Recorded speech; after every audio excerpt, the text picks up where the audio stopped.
जब मौत का दिन आएगा, जब मौत का दिन आएगा, तुम्हें याद हो कि न याद हो, जब मौत का दिन आएगा, तुम्हें याद हो कि न याद हो, जब मौत का। दुनिया में दिल को लगा दिया, गुरु के भजन को भुला दिया। दुनिया में दिल को लगा दिया, गुरु के भजन को भुला दिया। मानुष जन्म को रुला दिया, तुम्हें याद हो कि न याद हो, जब मौत का दिन आएगा, तुम्हें याद हो कि न याद हो, जब मौत का। जब रोग आय सताएगा, खटिया में तुझको लिटाएगा। जब रोग आय सताएगा, खटिया में तुझको लिटाएगा।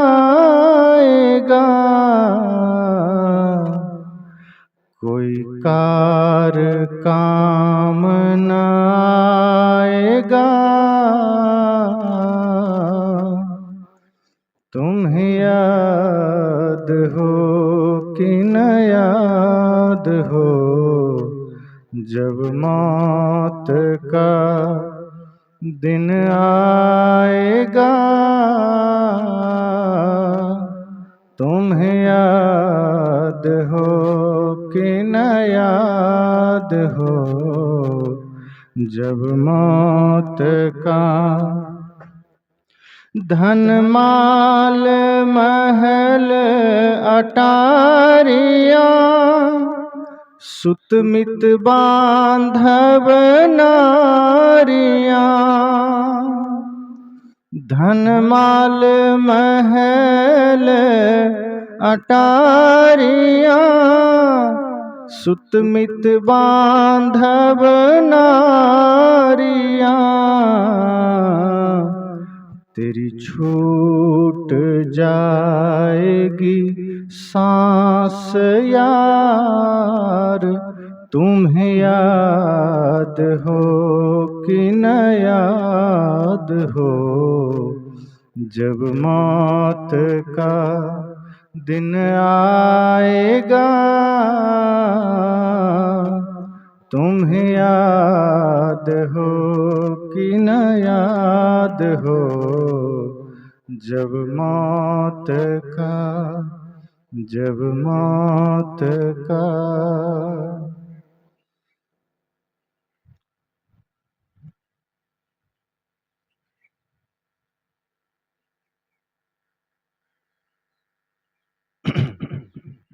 कुछ विचार सदगुरु कबीर वाणी बीजक पर रखूं।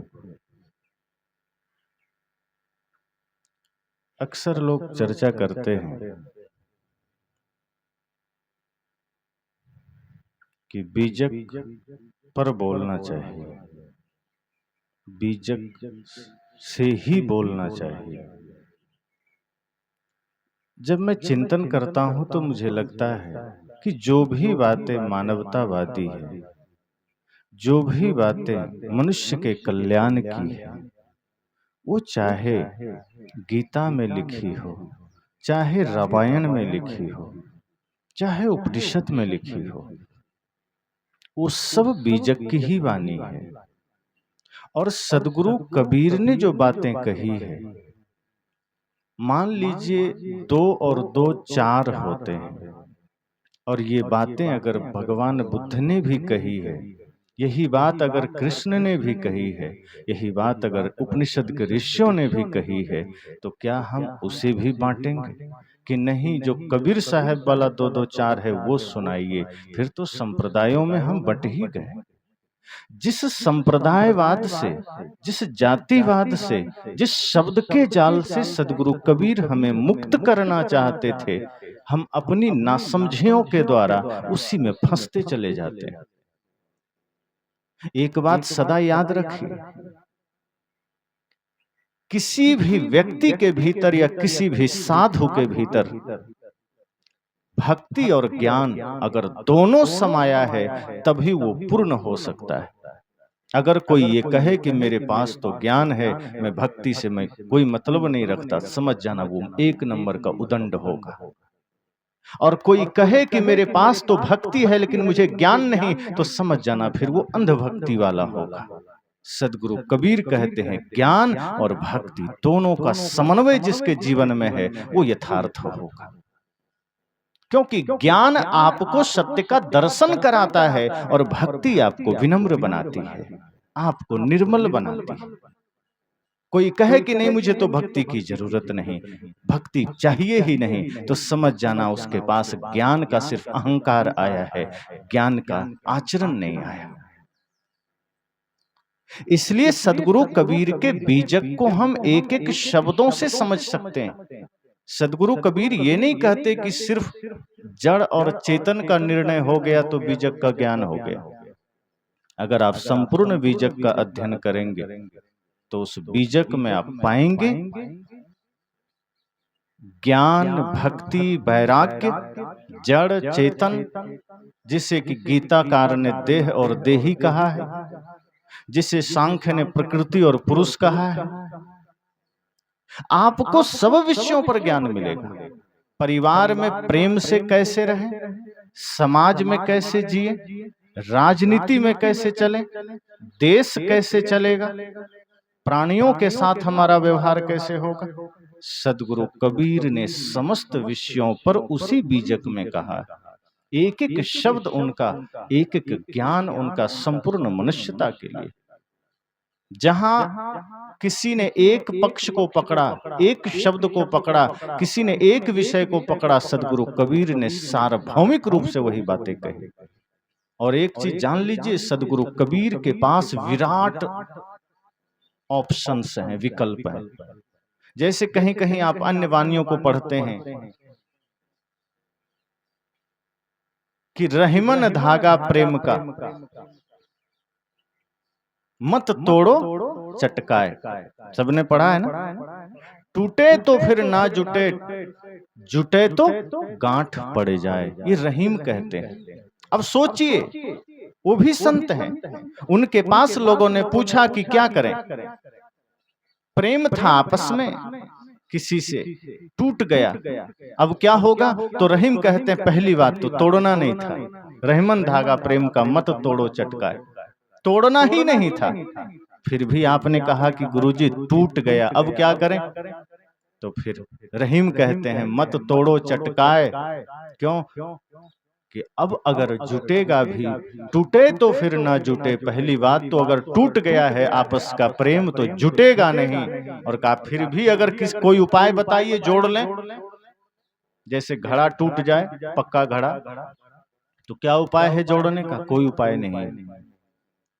लेकिन रहीम भी यही बात को साफ कहते हैं कि पहली बात तो प्रेम तोड़ना नहीं, अगर टूट गया तो जुटेगा नहीं। और फिर भी कोई रास्ता निकाल लिया जोड़ने का, तो जुटे तो गांठ पड़ जाए। फिर गांठ पड़ जाएगा, कोई विकल्प नहीं है आपस में प्रेम बनाने का।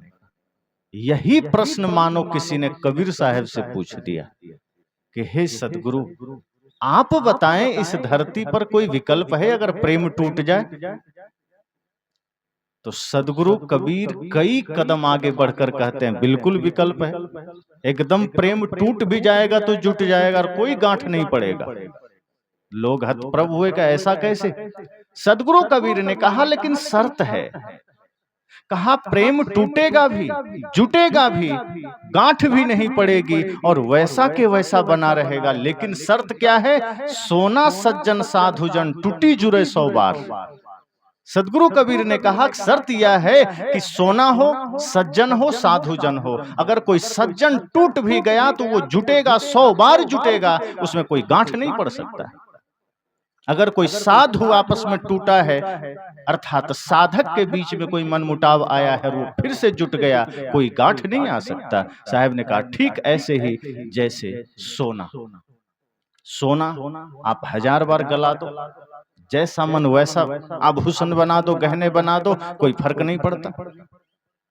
जितने मर्जी तोड़ दो, जितनी बार तोड़ दो, वो फिर जुट जाता है। सदगुरु कबीर ने कहा इसी तरह से जिस व्यक्ति के भीतर सज्जनता है, साधुता है, सरलता है, विनम्रता है, निर्मलता है, वो हजारों बार टूट कर भी जुड़ सकता है, उसमें कोई गांठ नहीं पड़ेगी।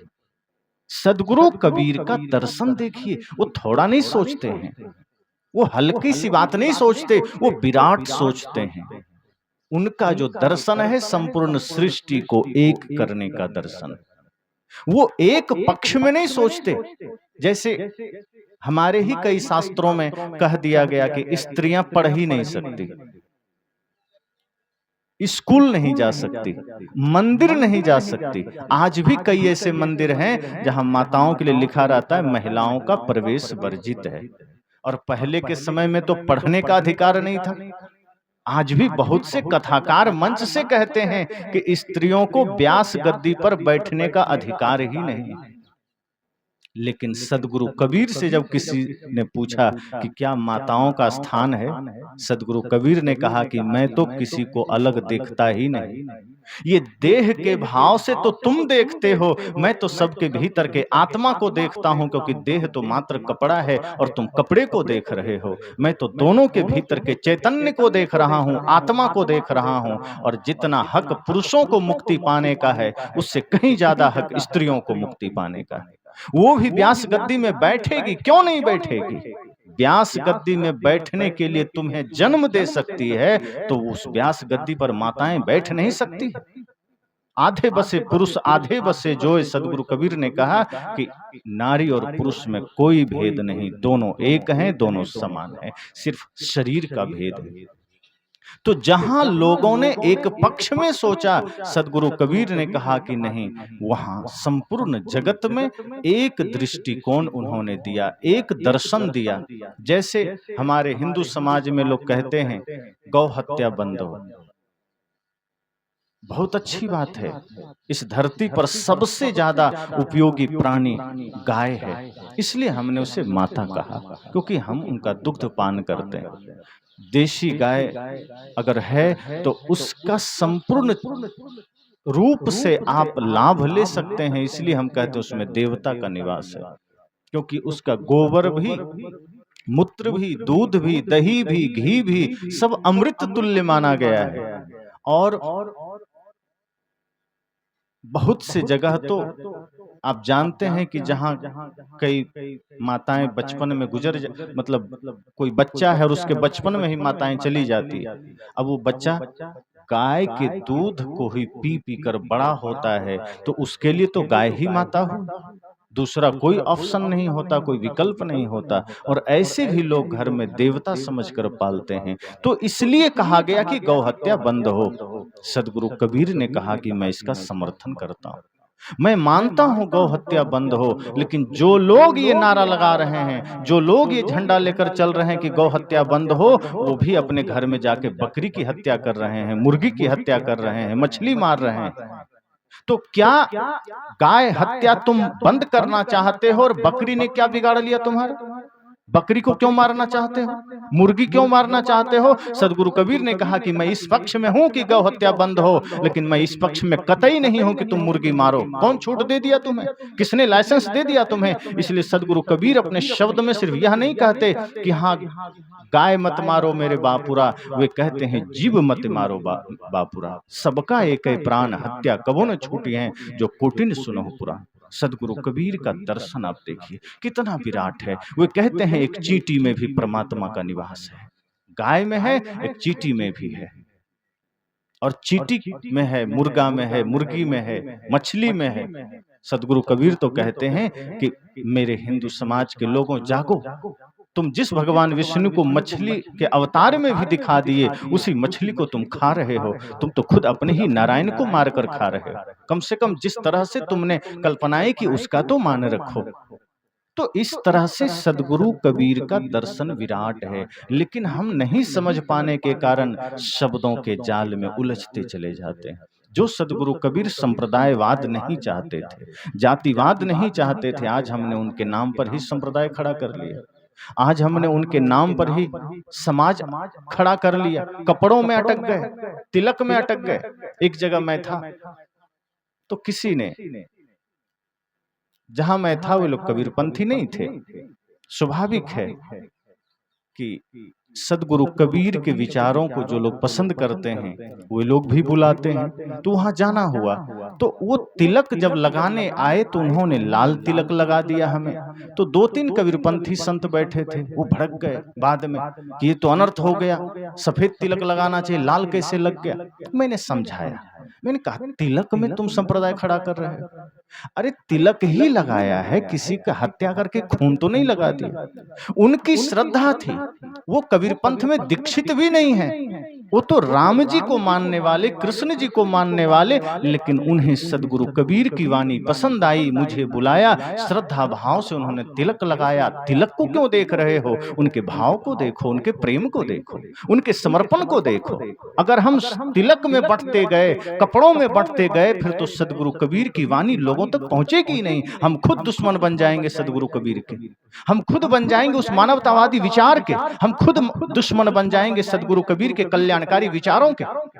और हमने खुद दीवारें खड़ी की है, हमने खुद संप्रदाय की दीवारें खड़ी की है। इसलिए आज सदगुरु कबीर का विचार समाज में फैल नहीं रहा है। तथाकथित कुछ ढोंगी साधुओं के वजह से ये समस्याएं आ रही है समाज में।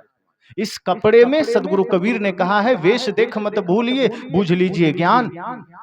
थोड़ा सा शब्दों का ज्ञान हुआ कि अपने को साधक समझ लिया, साधु समझ लिया, और समाज में जाकर के झूठ का ज्ञान लोग देने लग जाते हैं कि मेरे पंथ में आओ तो मुक्ति मिलेगी, मेरे मंच पर आओ तो मुक्ति मिलेगी, मेरे गुरु से दीक्षा लो तो मुक्ति मिलेगी।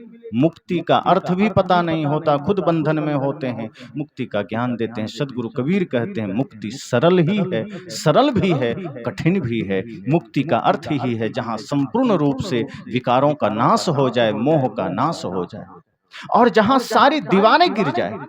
आप इतना विराट बन जाएं कि कोई संप्रदाय की दीवारें खड़ी न रहे, कोई जाति की दीवारें खड़ी न रहे, कोई शब्दों का जाल खड़ा न रहे। सदगुरु विशाल देव जी के बारे में कहानी, एक सत्य घटना कभी कभी संतों से मैंने सुना कि जब उनके पास कोई आते थे जो भूत प्रेत मानने वाले होते थे, और उनसे जब चर्चा करते थे कि गुरुजी भूत पकड़ लिया, भूत होता है कि नहीं, इतने महापुरुष वो कहते थे हाँ भूत होता है, हम ठीक करते हैं।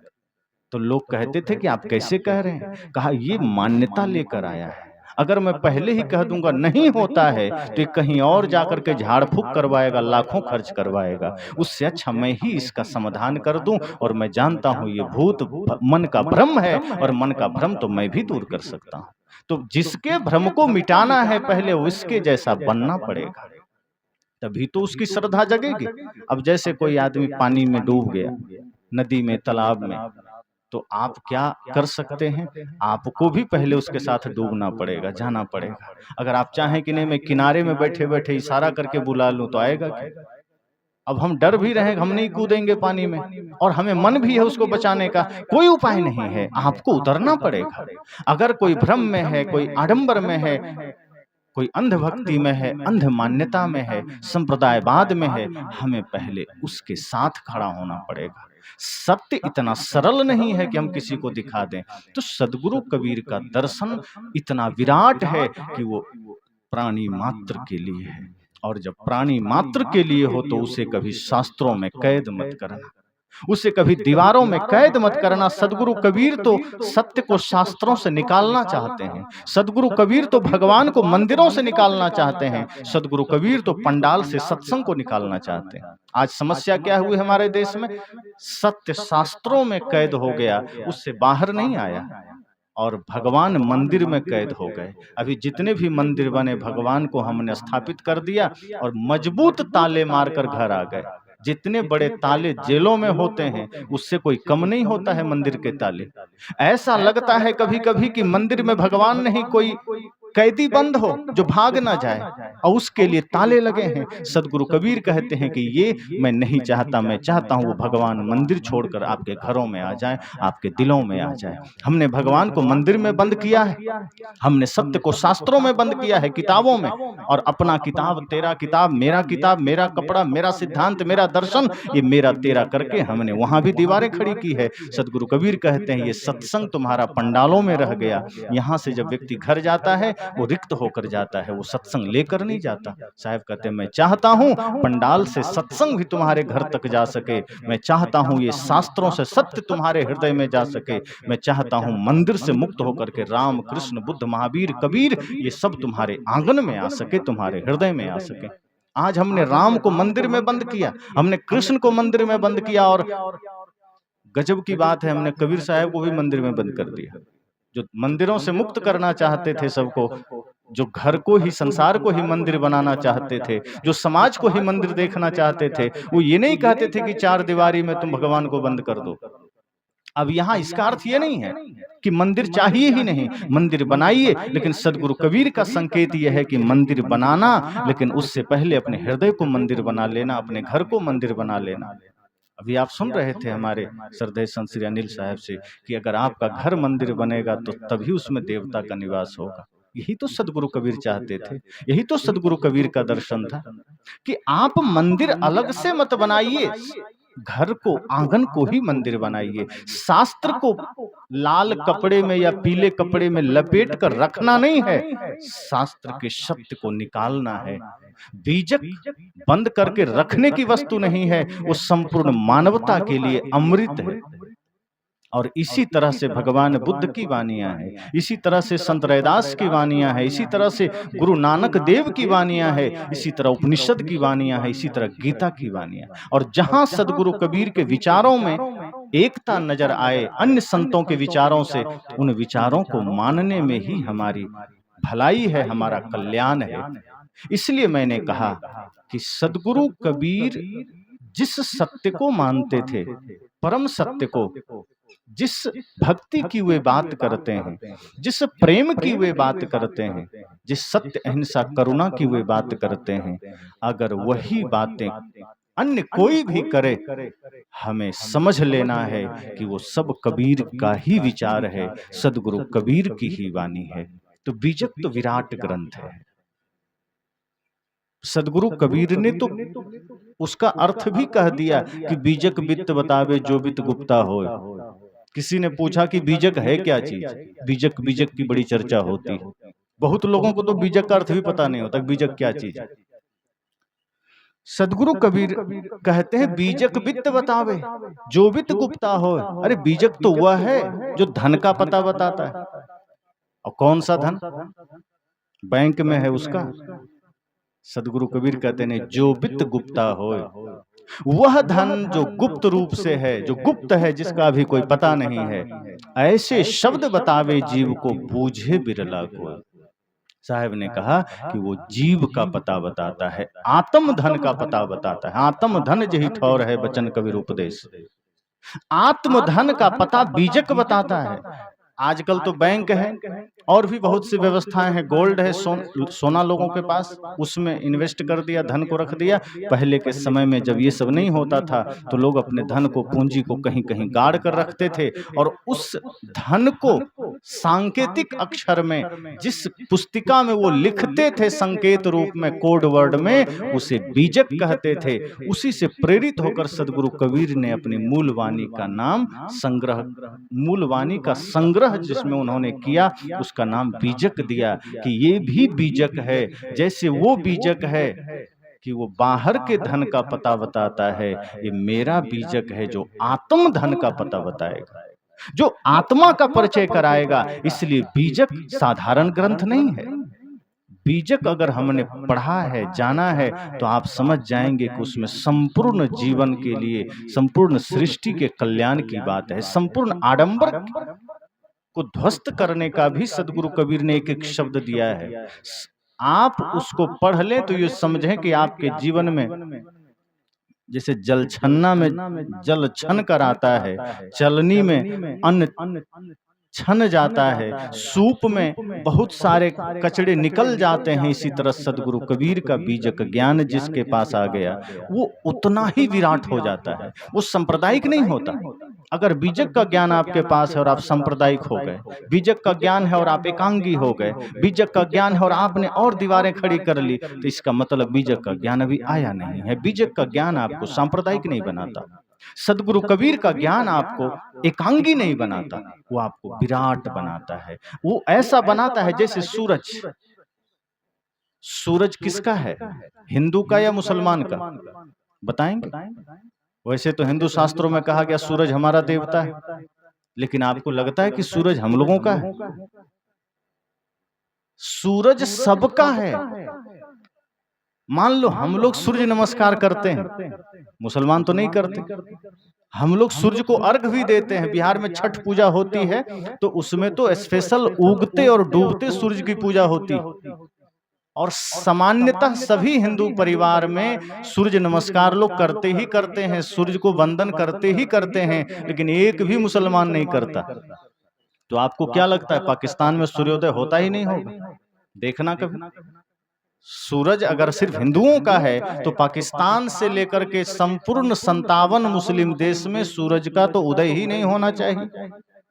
पानी भी हमारा देवता है, लेकिन क्या पाकिस्तान में पानी नहीं है? मुस्लिम देशों में, अरब में पानी का अभाव है, लेकिन पानी तो फिर भी है।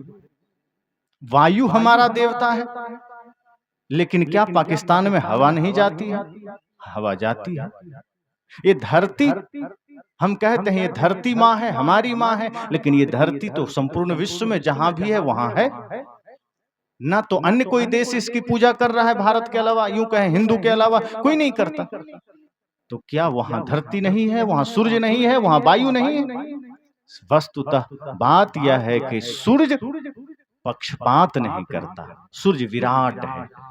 उसको कोई फर्क नहीं पड़ता कि मुसलमान मेरी पूजा करता है कि नहीं, उसे कोई फर्क नहीं पड़ता कि ईसाई मेरी पूजा करता है कि नहीं। वो इतना विराट है कि बिना किसी स्वार्थ के, बिना किसी लेन देन के संपूर्ण ब्रह्मांड को प्रकाश दे रहा है, जीवन दे रहा है। सदगुरु कबीर का ज्ञान ऐसे ही सूर्य की भांति है, जो उसे धारण करेगा वो स्वार्थी नहीं हो सकता, वो सांप्रदायिक नहीं हो सकता, वो एकांगी नहीं हो सकता, उसके लिए संपूर्ण सृष्टि एक हो जाता है। जो सदगुरु कबीर के ज्ञान को धारण कर लेगा वो यही सोचेगा कि सब घट मेरो साइया सुनी सेज न कोय, बलिहारी हुआ घट की जागट प्रगट होए। कि जिसने सदगुरु कबीर के ज्ञान को धारण किया उसके लिए सभी घट में परमात्मा दिखने लग जाता है। फिर उसमें किसी में कोई दुश्मनी नहीं, किसी से कोई नफरत नहीं, किसी से कोई घृणा नहीं। तो फिर आप सोचिए कि सदगुरु कबीर का ज्ञान कितना विराट है। सदगुरु कबीर का ज्ञान अगर आ गया तो आप सिर्फ अपनों के लिए नहीं सोचेंगे, आप जगत के लिए सोचेंगे। जैसे सदगुरु कबीर सोचते थे कि मैं रोवूं इस जगत को, मोको रोवे ना कोई। कोई पुत्र के लिए रोता है, कोई पत्नी के लिए रोता है, कोई मित्र के लिए रोता है, कोई भाई के लिए रोता है। सदगुरु कबीर कहते हैं नहीं, मैं तो संपूर्ण जगत के दुखों को देखकर रो रहा हूँ, मैं संपूर्ण जगत की चिंताओं को देखकर रो रहा हूँ, मैं संपूर्ण जगत की पीड़ा को देखकर द्रवित हो रहा हूँ। और क्यों? क्योंकि प्रदुख द्रवहि सो संत सुजाना। जो दूसरे के दुखों को देखकर द्रवित हो उठे, जो दूसरों को भी दुखी देख करके आंसू जिसके आंखों में आ जाए, वही तो सदगुरु कबीर जैसे संत हैं, वही तो संत हैं। हम सदगुरु कबीर को बांटे नहीं, हम उन्हें शब्दों में, संप्रदायों में कैद ना करें। वो संपूर्ण मानवता के लिए हैं, वो संपूर्ण विश्व के लिए हैं। जो भी उनको सच्चे अर्थों में पढ़ पाएगा वही उनको जान पाएगा। अधिकांश लोग तो उन्हें समझ ही नहीं पाते। जैसे सूरज को देखना हो तो सूरज को रात में देख सकते हैं क्या? रात में कोई उपाय है सूरज को देखने का? कोई कहे कि हाँ 1,00,000 वाट का बल्ब जला देंगे तो सूरज को देख लेंगे। टॉर्च लगा के, बल्ब लगा के, एलईडी लगा के सूरज को नहीं देखा जा सकता। सूरज को सूरज के ही प्रकाश में देखा जा सकता है। अगर सूरज को देखना हो तो सूरज खुद चाहे तो आप देख सकते हैं, अर्थात सूरज का ही प्रकाश चाहिए। सदगुरु कबीर को समझना है तो अपने मायावी चिंतन से आप नहीं समझ सकते, सांप्रदायिक दृष्टिकोण से नहीं समझ सकते। सदगुरु कबीर को समझना है तो उन्हीं की दृष्टि चाहिए, उन्हीं का खरा ज्ञान चाहिए, उन्हीं का भाव चाहिए, उन्हीं का प्रेम चाहिए। सदगुरु कबीर को समझना हो तो वैसी ही विराट दृष्टिकोण चाहिए। हम क्षुद्र बनकर, संकुचित बनकर नहीं समझ सकते। इसलिए मैंने कहा कि सदगुरु कबीर की वाणी सिर्फ बीजक वाणी ही नहीं, जहां जहां भी मानवता के हित की वाणी है वो समझना सब बीजक वाणी है, वो सब पारख वाणी है, वो सब ज्ञान वाणी है। और ऐसे वाणियों का जब हम जीवन में स्वागत करेंगे तो पता चलेगा कि तब ये वसुधैव कुटुंबकम बन पाया, तब ये धरती परिवार बन पाया। अन्यथा हम तो अपने भीतर के ही झगड़े से परेशान रहेंगे, हम अपने ही भीतर उथल पुथल से परेशान रहेंगे, हमारे ही भीतर तमाम तरह के विरोधाभास चलते रहेंगे। साहब ने कहा ना, संतो घर में झगड़ा भारी, रात दिवस मिली उठ उठ लागे 5 ढोटा एक नारी। कौन सा झगड़ा है? हर व्यक्ति के हृदय में एक झगड़ा मचा है। तो झगड़ा क्या है? इंद्रियों का झगड़ा है। मन वाणी इंद्रियों का झगड़ा भीतर मचा हुआ है। आंख अलग रूप देखना चाहती है, कान अलग शब्द सुनना चाहता है, नाक अपने हिसाब का गंध लेना चाहता है, मुख अपने हिसाब से शब्द और रस लेना चाहता है, त्वचा अपने हिसाब से स्पर्श चाहती है, पैर अपने हिसाब से चलना चाहता है। सब अलग अलग है, किसी को किसी से कोई लेना देना नहीं। ना आंख को कान से मतलब है, ना कान को आंख से मतलब है, दोनों में विरोध चल रहा है। और ना मुख को नाक से मतलब है, दोनों में विरोध है। और कैसे है? अभी आप प्रैक्टिकल समझ लो। जैसे मैं बोल रहा हूं तो मेरी आवाज आपके कानों तक जा रही है और मेरा चित्र आपके आंखों तक जा रही है। अब यहां अभी अचानक मैं माइक बंद कर दूं और मैं बोलता रहूं तो आंख तो देख रही है, लेकिन कान अगर नहीं सुनेंगे तो तुरंत आप कहेंगे माइक वाला कहां गया? भाई कान को तो आवाज नहीं आ रही, ठीक कराओ जल्दी। आंख तो देख रही है लेकिन कान कहेगा नहीं मेरे पास नहीं आ रहा, मुझे भी चाहिए, मुझे भी चाहिए। आंख के देखने मात्र से कान संतुष्ट हुआ क्या? नहीं, वो कहता है मुझे भी चाहिए।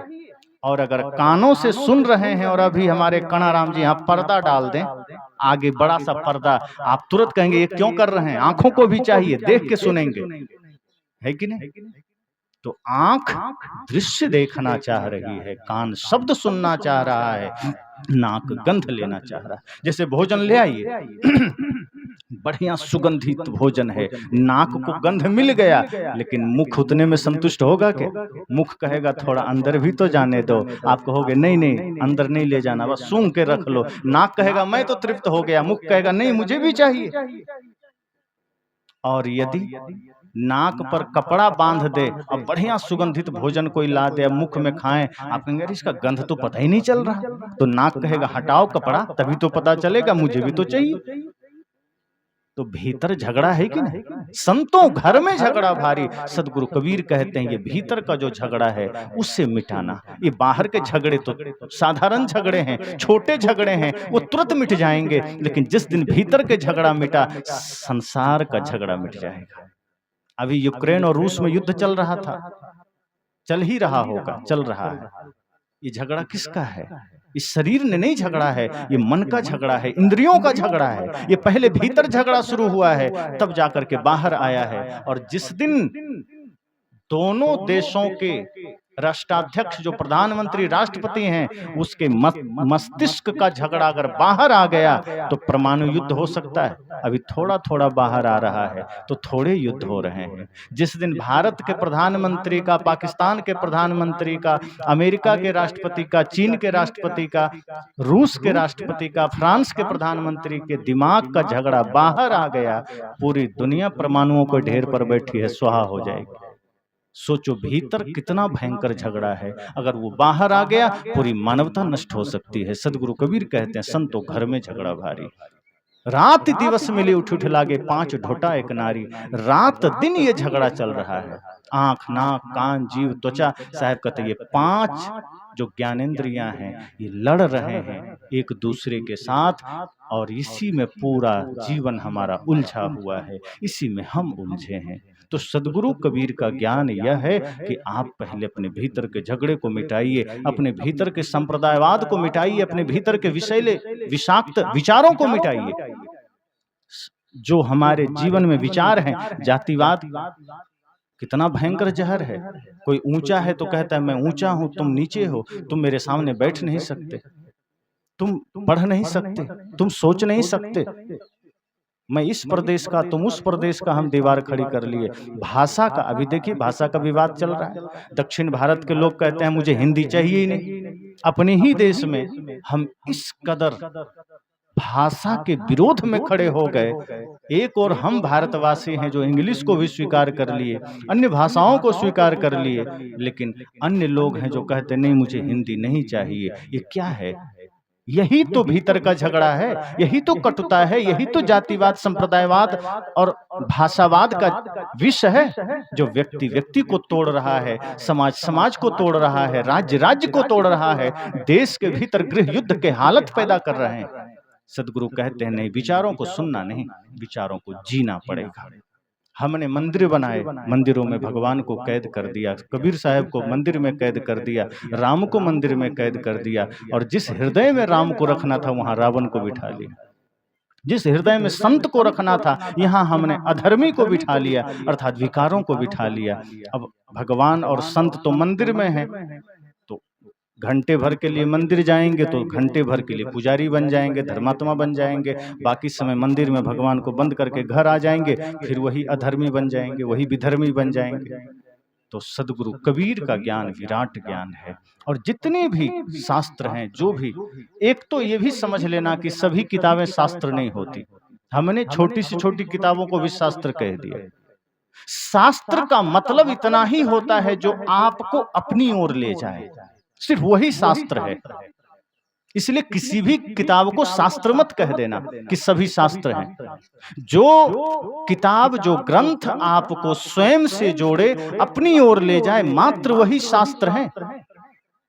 और जो आपको संसार से जोड़े, जो आपको जाति से जोड़े, जो आपको संप्रदाय से जोड़े, वो बिल्कुल भी शास्त्र नहीं है, वो मात्र किताबें हैं, वो मात्र शब्दों का संग्रह है। इसलिए ये भी नहीं कि हर किताब को शास्त्र कह दिया। सदगुरु कबीर कहते हैं शास्त्र वही जो आपको स्वयं से जोड़े, और वो शब्द अगर गीता में है तो समझना वो शास्त्र है, वो शब्द अगर उपनिषद में है तो समझना वो शास्त्र है, वो शब्द अगर धम्पदम में है तो समझना वो शास्त्र है, वो शब्द बीजक में है वो शास्त्र है।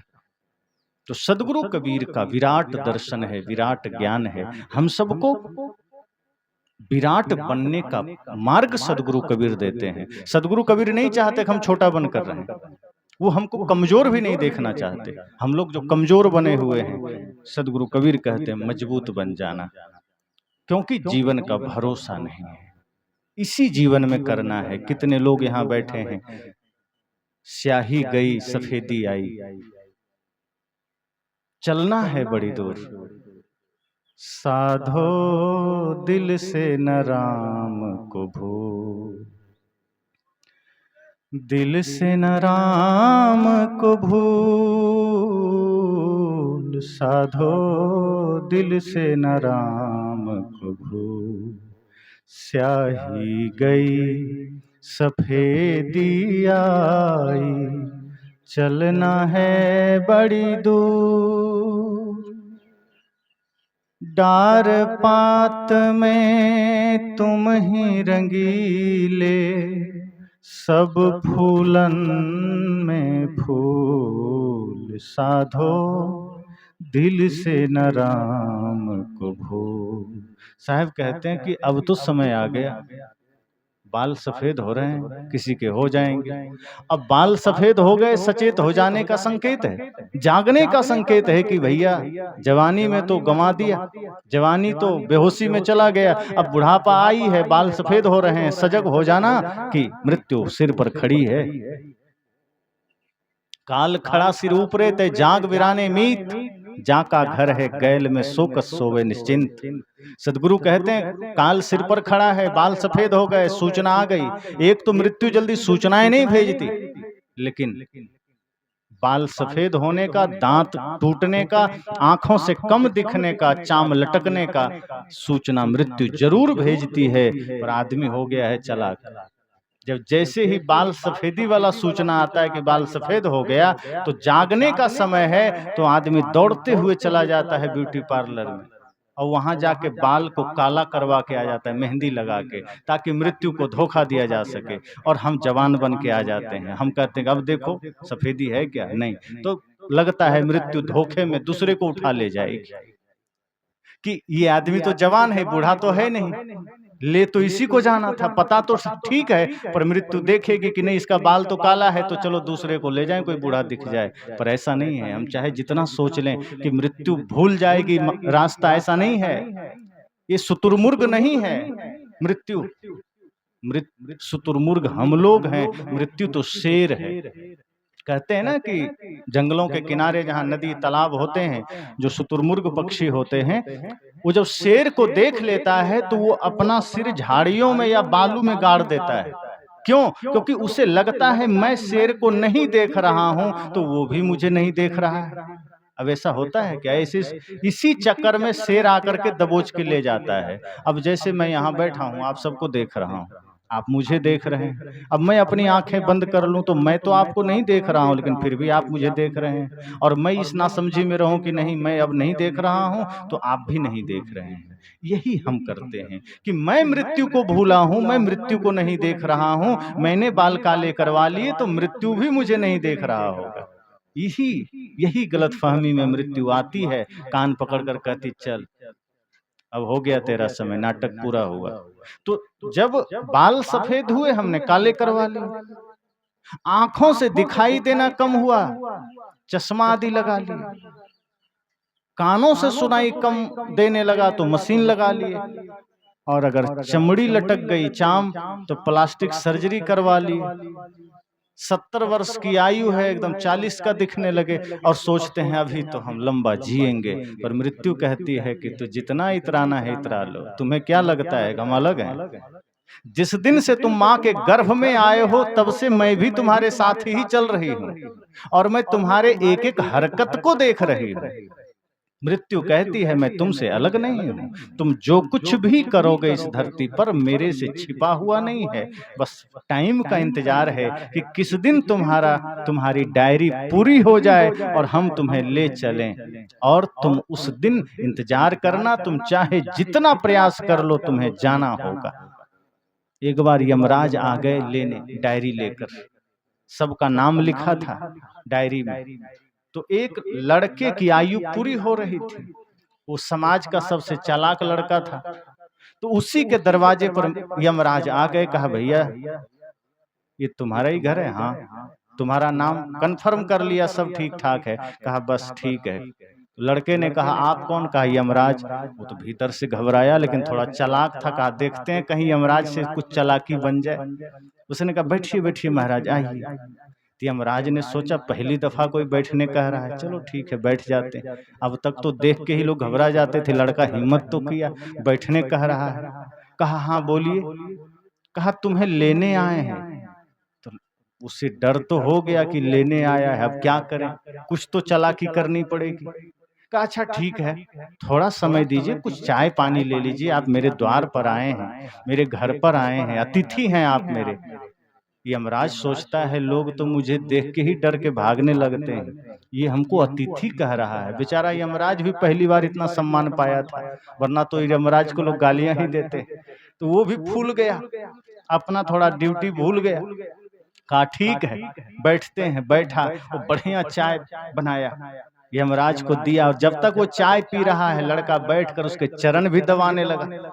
यमराज कहा वाह, इतना भला आदमी है, इसको ले जाना ठीक नहीं लगता, लेकिन कोई बात नहीं, अब देखते हैं। तब तक पैर उर दबाते दबाते चाय पीते हुए बेचारा यमराज को हल्की नींद आ गई, वो लेट गया। और लड़का को मिल गया समय, तो वो उठाया डायरी, तो देखता है 1 नंबर में उसी का नाम लिखा था। अब कहा रे ये वो जगेगा तो तुरंत हमको ले जाएगा, अब क्या करें। तो 1 नंबर में नाम काट के और सबसे लास्ट में लिख दिया। कहा अब इतना 400-500 नाम है, इसको ले जाते 10 साल हो जाएगा, चलो ठीक है, तब तक तो जी लेंगे। उसके बाद वो लिख के फिर पैर दबाने लगा। यमराज का नींद खुला, उठा, कहा अरे बहुत समय हो गया बेटा, तुम बड़ी सेवा किए। अब यमराज को दया आ गई, वो सोचता है कितना लायक बच्चा है, झूठे इसको ले जाने आ गए। अब वो जगह कहता है बेटा मैं ले तो तुम्हें ही ले जाने आए थे, लेकिन अब मेरे भीतर दया जग गई है, इसलिए अब मैं 1 नंबर से शुरू करने वाला था और पहला नंबर तुम्हारा था, अब मैं नीचे से शुरू करूंगा, लास्ट से, अब मैं लास्ट से ले जाऊंगा। अब लड़का सिर पकड़ लिया कि भला होता मैं छोड़ देता, अब पहला नंबर उसी का आ गया, काट कर उसने लास्ट में किया था। यमराज ने कहा कि अब मैं लास्ट से शुरू करूंगा, और पहला नंबर उसी का हो गया। कहने का अर्थ इतना है कि इस तरह से कभी कोई यमराज आता नहीं है, लेकिन कहानी का तात्पर्य यह है, कहानी होती झूठी है, काल्पनिक है, लेकिन वो सत्य को दर्शाती है, वो जीवन के रहस्य को दर्शाती है। और कहानी यह कहती है कि आप हम इस दुनिया का कोई भी व्यक्ति कितना भी प्रयास कर ले कि मुझे मौत से बच जाना है, ये व्यर्थ है।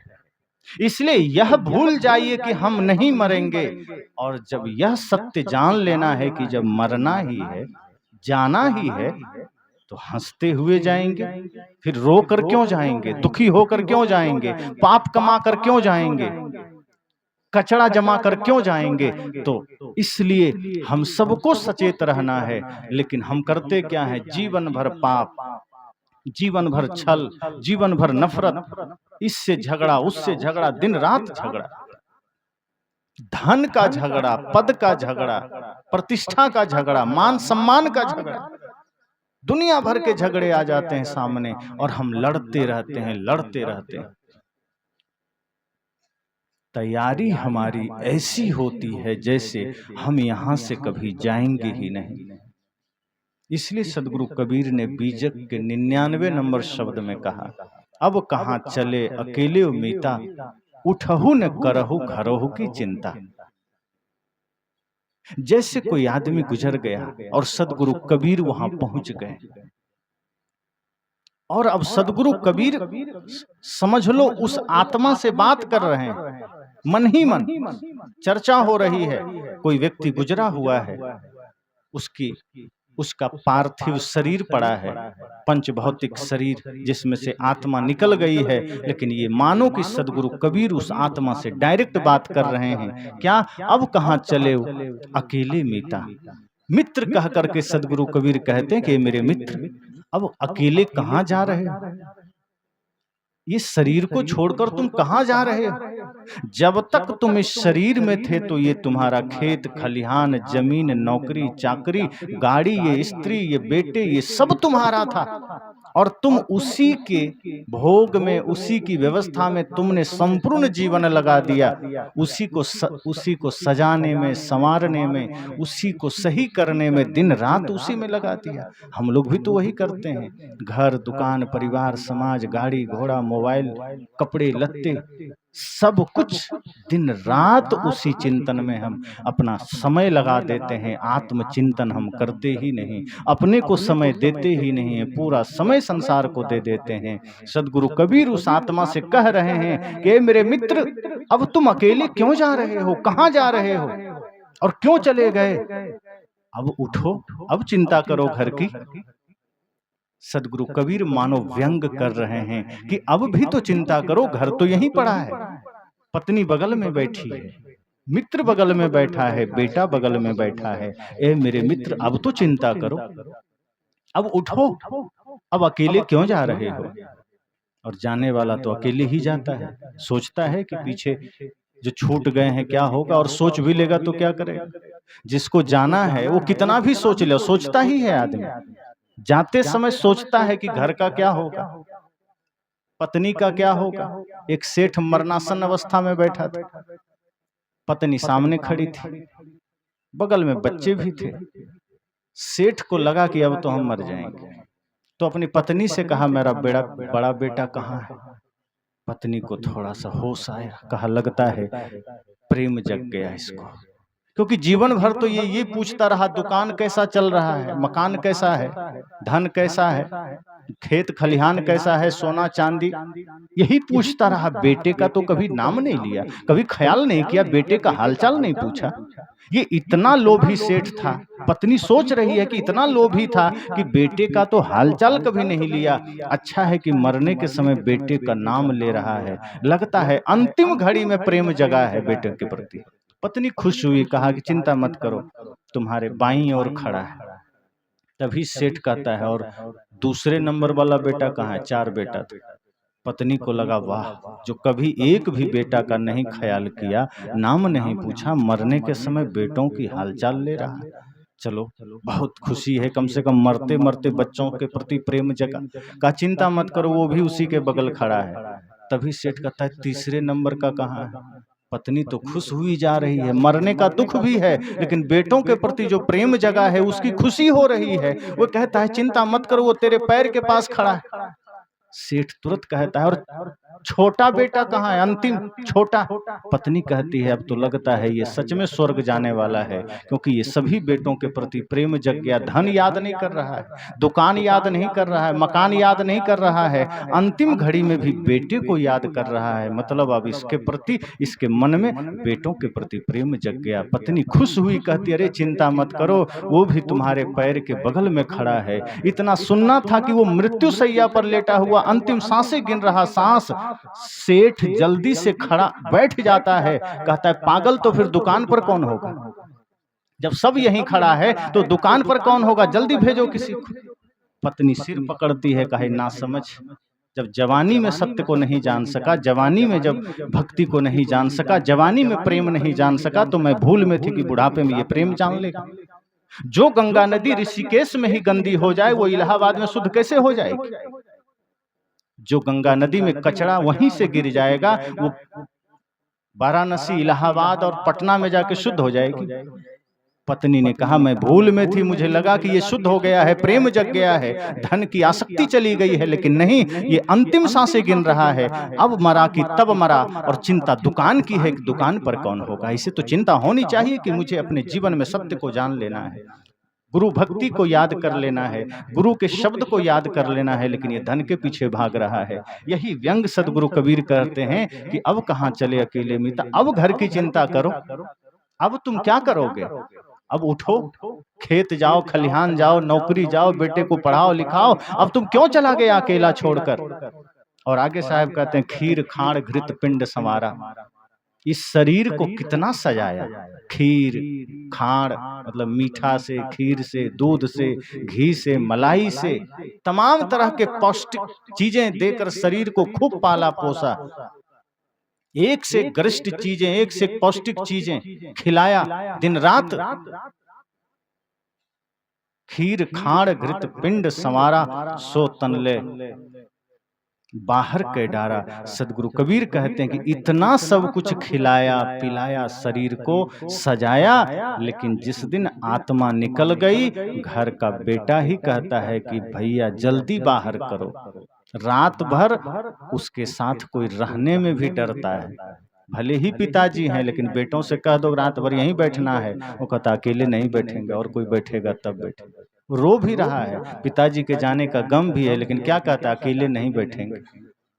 सदगुरु कहते हैं कि सोचो, तुम जब जिंदा थे सब तुम्हारा था, सब तुम्हारे अपने थे, सबके तुम थे, लेकिन अब जब तुम्हारे भीतर से ये आत्मा निकल गई है, अब सोचो इस शरीर की क्या गति हो रही। सदगुरु कबीर का कहने का अर्थ इतना ही है कि जिस शरीर को तुम अपना मान करके दुनिया भर के पाप किए जा रहे हो, जिस शरीर को तुम अपना मान करके सारे आडंबर तुम किए जा रहे हो मेरे मित्र, वो शरीर आपका नहीं है। इस शरीर में रहते हुए पाप मत करना, इस शरीर को एक दिन तजना पड़ेगा, छोड़ना पड़ेगा। इसलिए शरीर में रहते हुए कोई पुण्य का काम करना, धर्म का काम करना। जैसे आप कभी पड़ोस में किसी से गाड़ी मांगते हैं, जैसे किसी के पास गाड़ी नहीं है और आवश्यक हो गया कि मित्र थोड़ा 4 पहिया गाड़ी दे दीजिए, हमको शहर जाना है, तो आप उस गाड़ी को लेकर क्या करेंगे? पहली बात तो गाड़ी लेंगे तो जो काम आपका है आप काम करेंगे, लौटा के गाड़ी वापस दे देंगे, ज्यों का त्यों दे देंगे। अगर आप शहर में गए और गाड़ी चलाते चलाते पंचर हो गया तो क्या करेंगे? पंचर सहित गाड़ी लौटा देंगे पड़ोसी को कि पंचर बना के लौटाएंगे।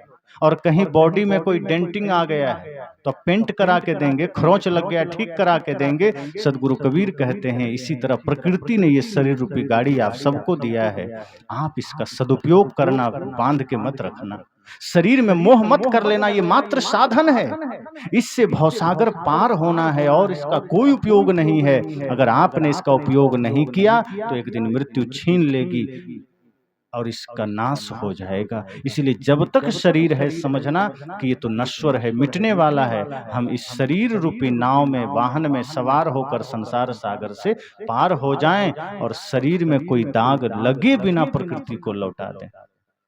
तो सदगुरु कबीर कहते हैं कि कितना भी शरीर को सजा के रखे हो, कितना भी शरीर को खिलाए पिलाए हो, एक दिन जब इससे आत्मा निकल जाएगी तो अपने ही लोग घर से बाहर कर देंगे।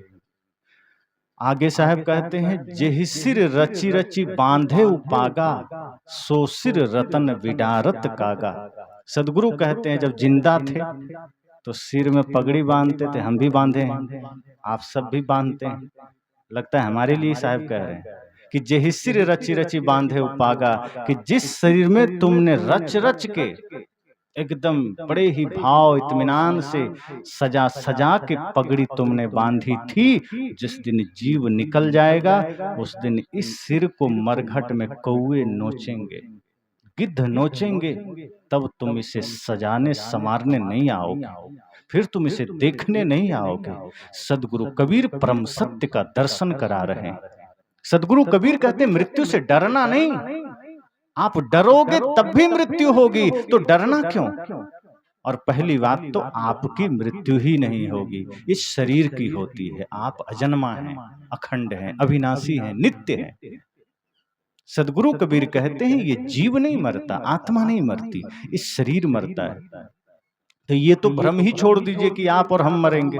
इस शरीर बिछुड़ेगा, शरीर मिटेगा, आप नहीं मिटेंगे। लेकिन शरीर में हम इतनी आसक्ति कर लेते हैं कि लगता है जैसे हम ही मर रहे हैं।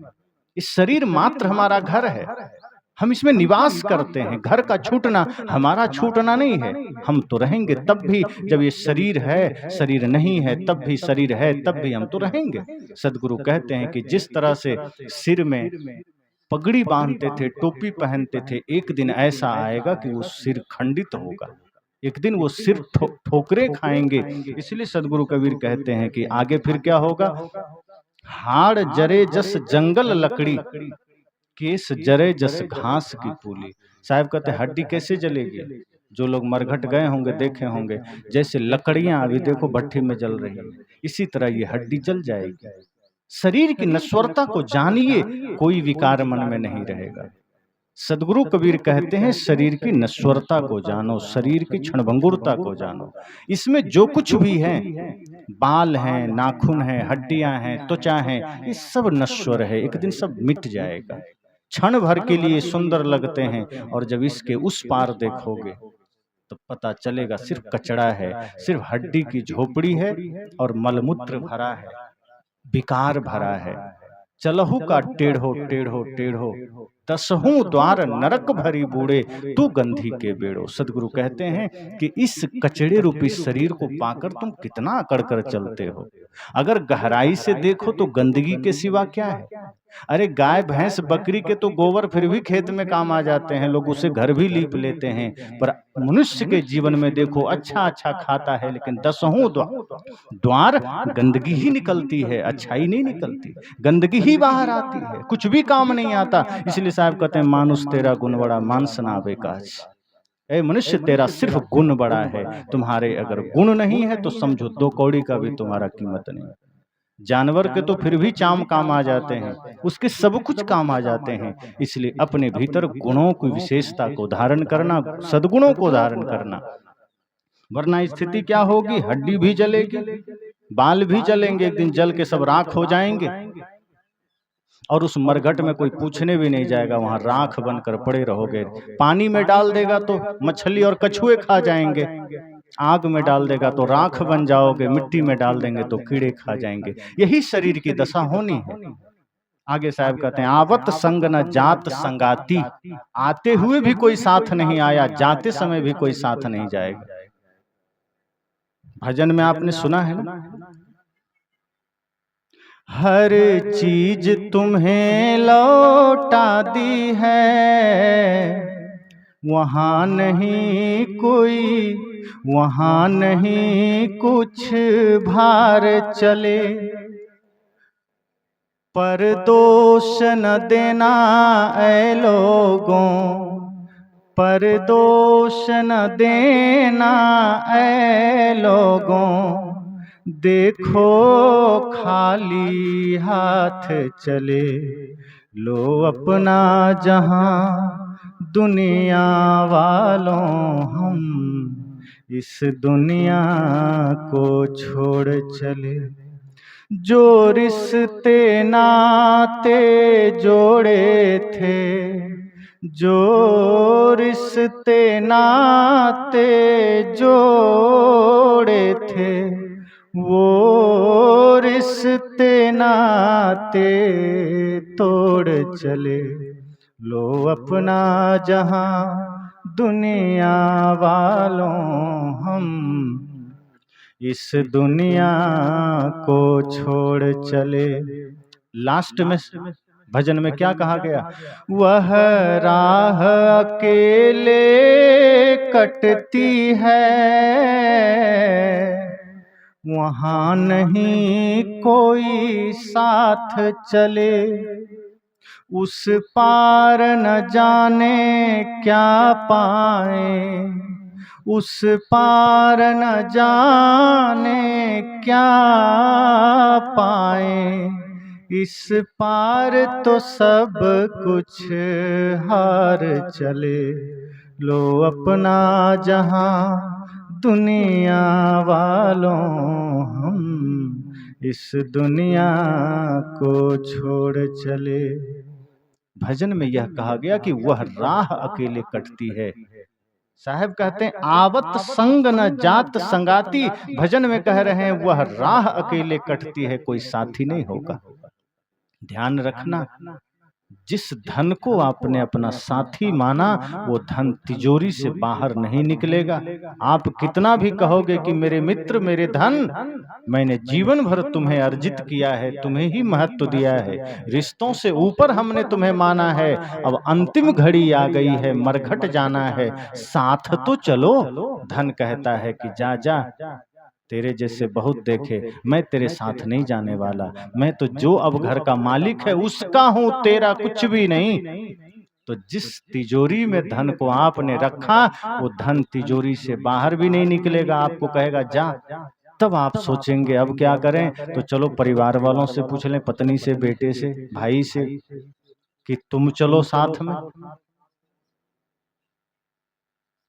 तो वो लोग क्या कहते हैं,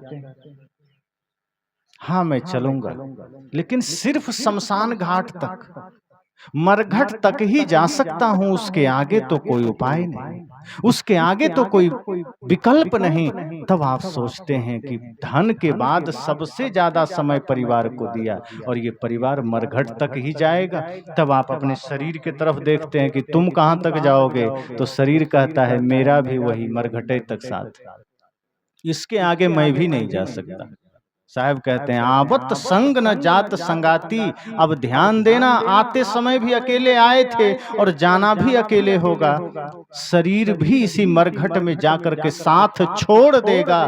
तब आत्मा बिलखती है, रोती है कि अब कौन साथी है।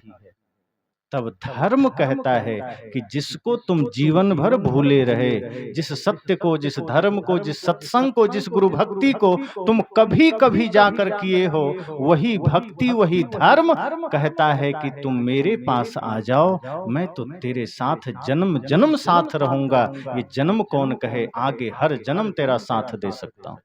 क्योंकि शरीर के पास सामर्थ्य नहीं कि वो तेरे साथ जा सके, परिवार के पास वो सामर्थ्य नहीं कि वो तेरे साथ जा सके, धन के पास वो सामर्थ्य नहीं कि वो साथ जा सके, लेकिन धर्म कहता है मेरे पास वो सामर्थ्य है कि अगर तुमने मुझे स्वीकार किया, तुमने मुझे धारण किया, तो जन्म जन्म मैं तेरा साथ दे सकता हूं। इसलिए मेरी शरण में आ जा, अर्थात मुझे स्वीकार कर। तो सदगुरु कहते हैं अगर तुमने संसार को जोड़ा है, अगर तुमने बाहर के धन को जोड़ा है, माया को जोड़ा है, तो आवत संग न जात संगाती। काह भय दल बांधल हाथी। कितना भी हाथी घोड़ा वाहन सारे फौज फक्कड़ तुमने बांध लिए, क्या होगा, जाना तो अकेले है। अब इसका अर्थ ये नहीं कि सब छोड़ करके जंगल में जाके बैठ जाइए। सदगुरु कहते हैं सब में होते हुए ये सोचिए कि ये मेरा नहीं है। व्यवहार काल में यह सोचिए कि घर मेरा है, धन मेरा है, वस्तुएं मेरी है, जमीन मेरी है। लेकिन जब आंखें बंद करके बैठिए और आत्मचिंतन करिए, तो सिर्फ इतना सोचिए कि ये शरीर भी मेरा नहीं। व्यवहार में जीवन बिताइए तो मान लीजिए कि सब ठीक है, आपका है व्यवहार चलाने के लिए, लेकिन जब सत्य रूप में अपने अंदर निहारिए, देखिए, आत्मावलोकन करिए, आत्मनिरीक्षण करिए, तो एक ही संकल्प लीजिए कि ये शरीर भी मेरा नहीं है, मात्र व्यवहार के लिए प्रकृति ने दिया है और जाते जाते हमें इसे लौटा के जाना है, ये साथ नहीं जाने वाला। तब क्या होगा कि धन में रहते हुए धन में आसक्ति नहीं होगी, शरीर में रहते हुए शरीर में आसक्ति नहीं होगी। कमल पत्र है संत जन रहे जगत के माय, बालक के रिधाए जो आपन जानत ना है। जैसे कमल कीचड़ में रहता है, जल में रहता है, लेकिन जल उसको स्पर्श भी नहीं करता, इसी तरह सदगुरु कहते हैं संसार में रहो, लेकिन ये संसार की आसक्ति को मत बांधो, संसार से आसक्ति मत पालो, धन के प्रति आसक्ति मत पालो। आगे साहब कहते हैं माया के रस ले ही न पाया। जिस माया को जोड़ जोड़ के इकट्ठा किया, सोचा अंतिम में माया का भोग करेंगे, और तब तक मौत आ गई, माया का रस भी नहीं ले पाया। सब जोड़ते गए कि अब शांति से सबका भोग करेंगे, सबका उपयोग करेंगे। तब तक मृत्यु कहती है अच्छा जोड़ लोगे तब आएंगे।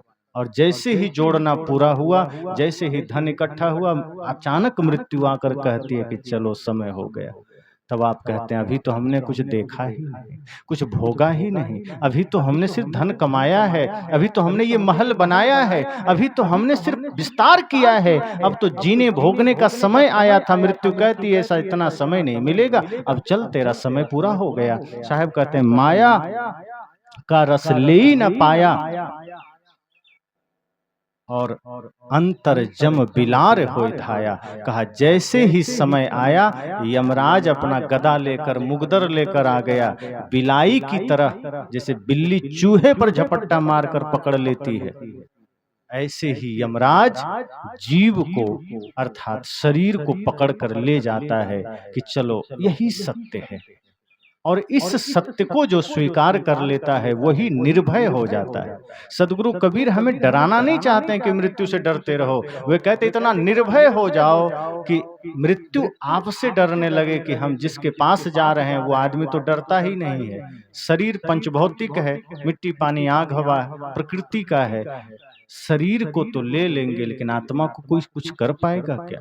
सदगुरु कबीर कहते हैं निर्भय हो जाओ, निर्भय भय तहाँ गुरु की नगरिया, सुख सोए दास कबीरा हो। तो निर्भय होने का ज्ञान सदगुरु कबीर देते हैं। मृत्यु की याद का मतलब नहीं कि मृत्यु की याद करके डरते जाना है कि घबराना है। मृत्यु की याद का अर्थ है डरना नहीं है। मृत्यु की याद का मतलब है सजग होकर जीना है, सचेत होकर जीना है, जीवन में जाग कर जीना है कि कब मृत्यु आ जाए। और एक बात याद रखना, मृत्यु को अतिथि कहा है। हम आजकल लोगों को अतिथि कह देते हैं, आम आदमी अब अतिथि नहीं रहा। अतिथि का मतलब क्या है? जो बिना तिथि के आ जाए, अर्थात बिना सूचना के, बिना जानकारी के।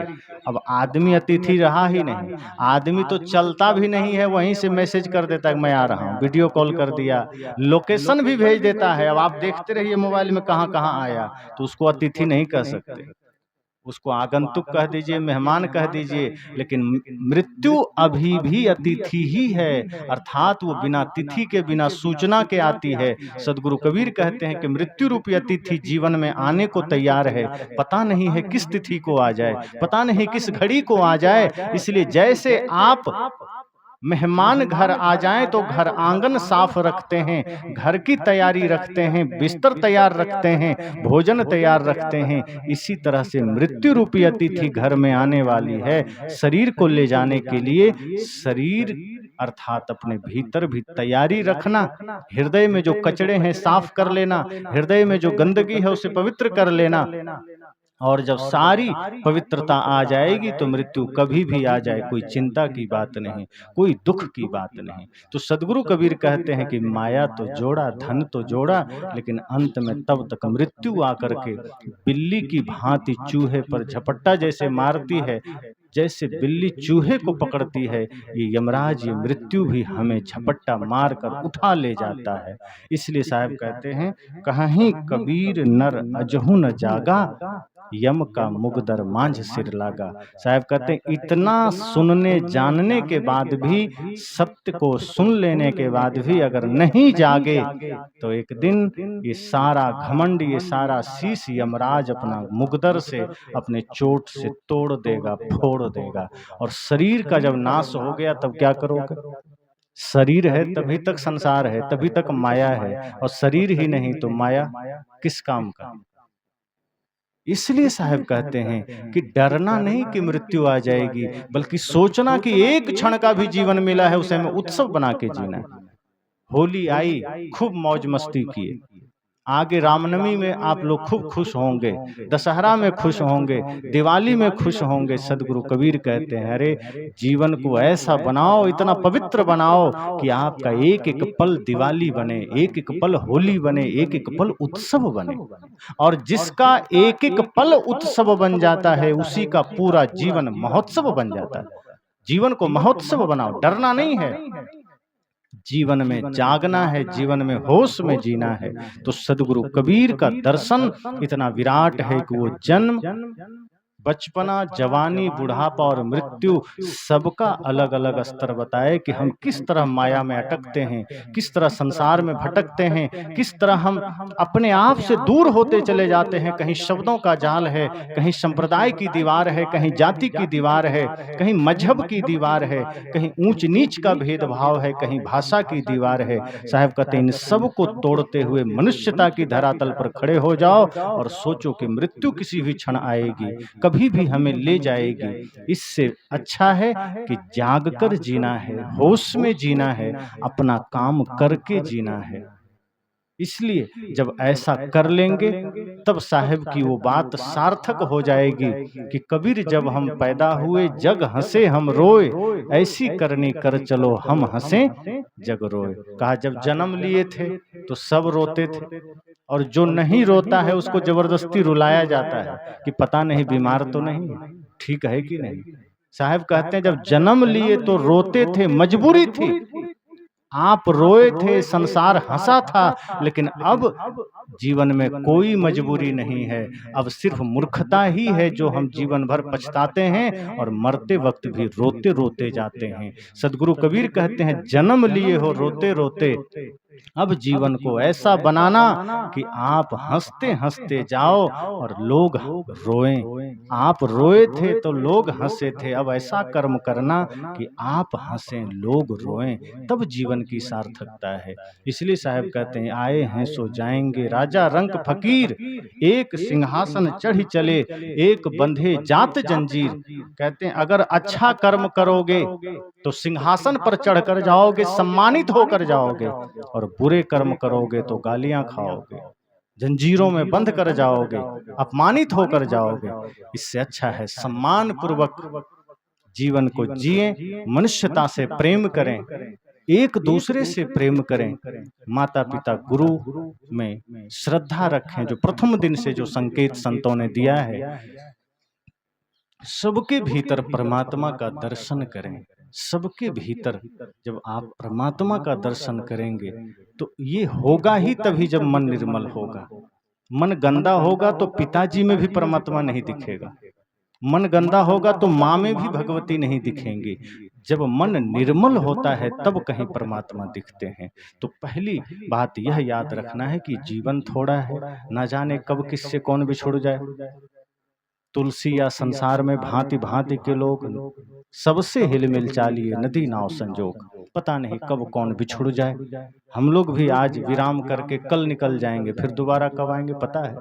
तो जीवन में कब कौन किससे कहाँ मिले ना मिले, मिल पाए ना मिल पाए, कोई गारंटी नहीं। लेकिन जो ज्ञान, जो शब्द हमें मिले हैं वो हमारे जीवन को कीमती बना देंगे। हम 1000 साल नहीं जिएंगे, 10,000 साल नहीं जिएंगे, हमारा शरीर अमर नहीं हो सकता है, लेकिन गुरुजनों की वाणियों को अगर हमने जीवन में उतार लिया तो हमारा कर्म जरूर हमें अमर बना देगा, हमारी रहनी जरूर हमें अमर बना देगा। फिर शरीर भले मिट जाए लेकिन हम अमर हो जाएंगे, हमारा भी नाम अमर हो जाएगा। इसलिए हम सब सचेत रहें। कितना सदगुरु कबीर का एक भजन के साथ वाणी को विराम दूंगा, क्योंकि हम सब भी चल देंगे, शरीर भी ना जाने कब किसका कहाँ चल दे।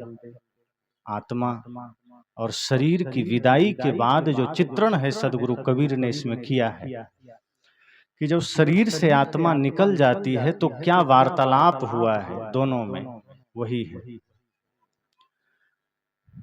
प्राण चलत काया कहे रोई,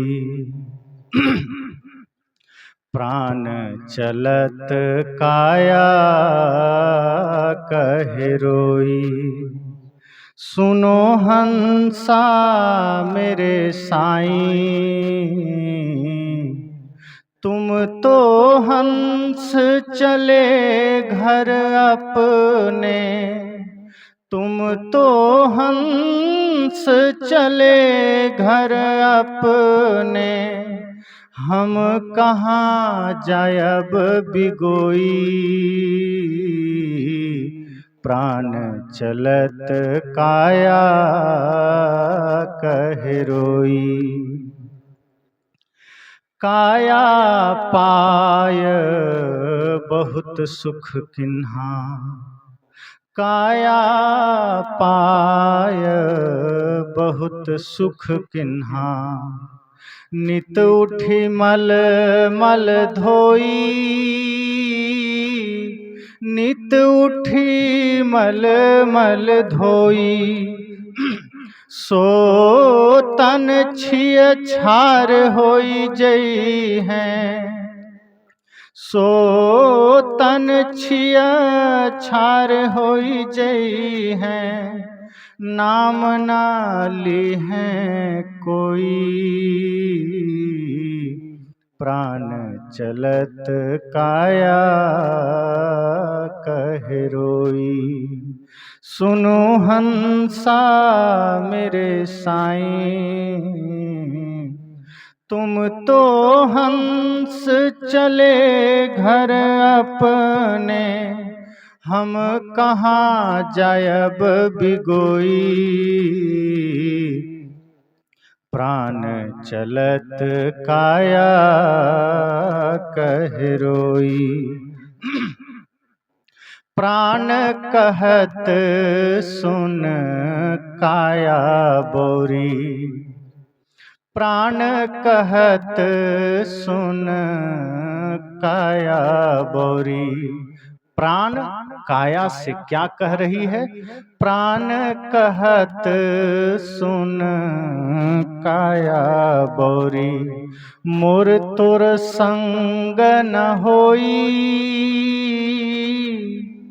मोर तोर संग न होई। तेहि अस्मित्र बहुत मैं त्यागा, तेहि तेहि अस्मित्र बहुत मैं त्यागा। संग ना दिन्हा कोई, प्राण चलत काया कह रोई। सुनो हंसा मेरे साईं, प्राण चलत काया कह रोई।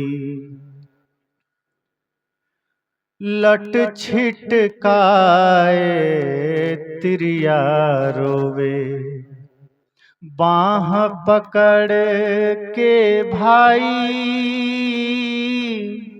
बाह पकड़ के भाई। आंगन बैठी के माता रोवे, आंगन बैठी के माता रोवे। हंस अकेला जाई, प्राण चलत काया कह रोई। सुनो हंसा मेरे साईं, प्राण चलत काया कह रोई। शिव सनकादि आदि ब्रह्मादि, शेष सहस्त्र मुख होई,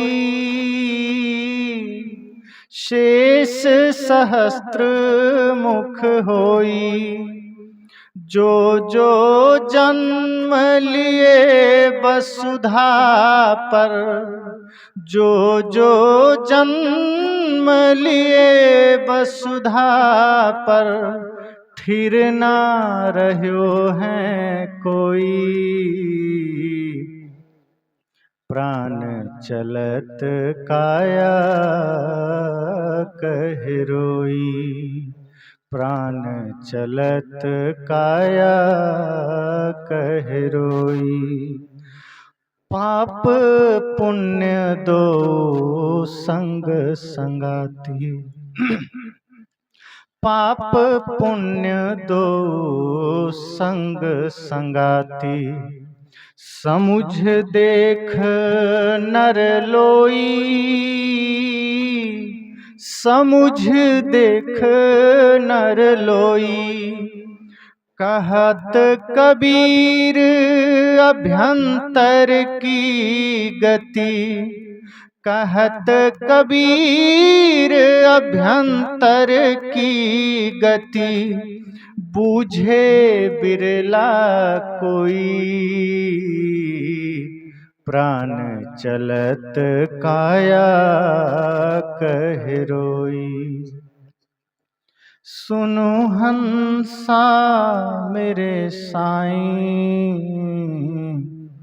तुम तो हंस चले घर अपने, तुम तो हंस चले घर अपने।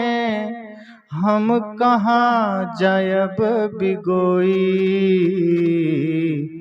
प्राण चलत काया कह रोई।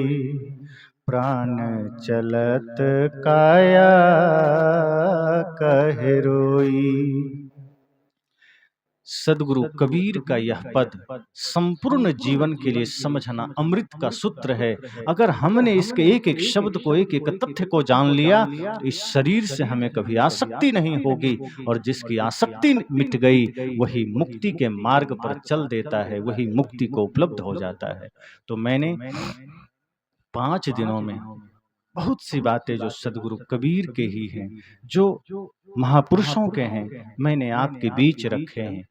आपको जो बातें अच्छी लगी, जो बातें आपके जीवन के लिए उपयोगी लगी, निश्चय ही आप उसे अपने जीवन का हिस्सा बनाएं, अपने आचरण से जोड़ें, अपने विचारों से जोड़ें। और अगर एक शब्द भी अपने जीवन में आप उतार लेंगे, समझना आपकी ये यात्रा सफल हुई, आपका ये सत्संग सफल हुआ। और यदि बिना कुछ किए चले गए, तो सदगुरु कबीर फिर कहते हैं, भजन बिना नर बावरे तूने हीरा जन्म गंवाया। फिर ये जो हीरा का जन्म है, ये जो कीमती जीवन है, ये गंवा देंगे, कुछ लेकर नहीं जाएंगे। सब छूटेगा, सब यहीं रहेगा, लेकिन अगर कुछ लेकर जाना है, अच्छी कमाई लेकर जाना है, अच्छे विचार लेकर जाना है, यही आपका समझना सच्चा साथी है। तो बहुत बहुत शुभकामनाएं। आपने मेरी बातों को बड़े ध्यान से सुने और